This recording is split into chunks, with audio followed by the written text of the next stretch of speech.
ফোনটা কই? ফোন চলতেছে চলতেছে। আপনি নেন।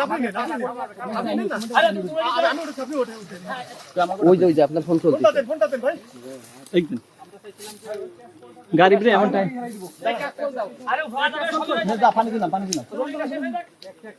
এক ক্যাসলটা কই? মিঠুন ক্যাসল ধর। মিঠুন কই? রোলিং করে সারা জানা না যায়। হারাই যাবে না। ক্যাসল কই? মিঠুন কই? মিঠুন। আরে ভাই এই ভাই। ভাই আপনি অল্প একটু পিছনে এসে ভাই মুরাপি এ ভাই আরে না আপনি একটু পিছনে আসেন প্লিজ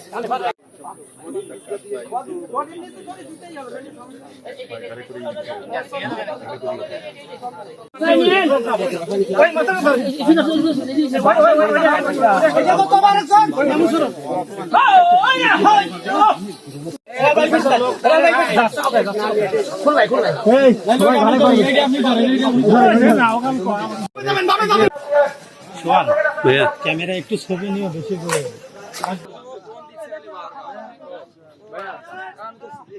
আরে কুমির খোলা দেন কুমির বাসা কুমির ধরছি বাস করে এ বাস পাবে না বাস দিতে ওই বাস গ্লাসে বাইরে গেছে আমি দেব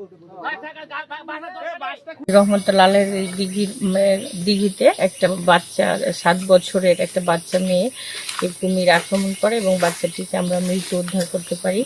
তার পরবর্তীতেই আমাদের মধ্যে এই দিঘিতে কুমিরকে নিয়ে একটা নিরাপত্তার বিষয় বা প্রশ্ন চলে আসে। তার পরিপ্রেক্ষিতে গত রাত্রে একটা ইমার্জেন্সি জেলা প্রশাসক স্যারের সম্মেলন কক্ষে সকলকে নিয়ে একটা মিটিং করা হয়। মিটিংয়ে সম্মতিক্রমে তাকে আপাতত অপসারণের সিদ্ধান্ত গৃহীত হয়। তাই সেই সিদ্ধান্ত মোতাবেক আজকে সকালে কুমিরটিকে দিঘি থেকে অপসারণ করা হয় এবং অপসারণ করে বর্তমানে খুলনার বয়রায় রেস্কিউ সেন্টারে নিয়ে যাওয়া হচ্ছে। পরবর্তীতে এইটার কি হবে বা কোথায় রাখা হবে এর চূড়ান্ত সিদ্ধান্ত আমরা আপনাদের পরে জানিয়ে দেব। তুলে নিয়ে গেল এই বিষয়টিকে আসলে আমরা সাধারণ মানুষ দর্শনার্থী যারা আছি আমরা এটাকে সাধুবাদ জানাই, কারণ এখানে পর্যটনের উপর যদি আমরা চিন্তা করি তবে পর্যটনের থেকে মানুষের জীবনের নিরাপত্তা অনেক বেশি। তো পর্যটনের যদি প্রভাব না পড়ে সেই চিন্তা করে যদি এই কুমিরটিকে আবারও নিয়ে আসে, সেটিকে যদি এখানে কঠোর নিরাপত্তা দিয়ে যদি মানুষের জীবনের নিরাপত্তা দিয়ে এই কুমিরটিকে আবার ফিরিয়ে আনতে পারে তাহলে আনুক, অন্যথায় যে নিয়ে গেছে এটিকেই আমরা সাধুবাদ জানাই।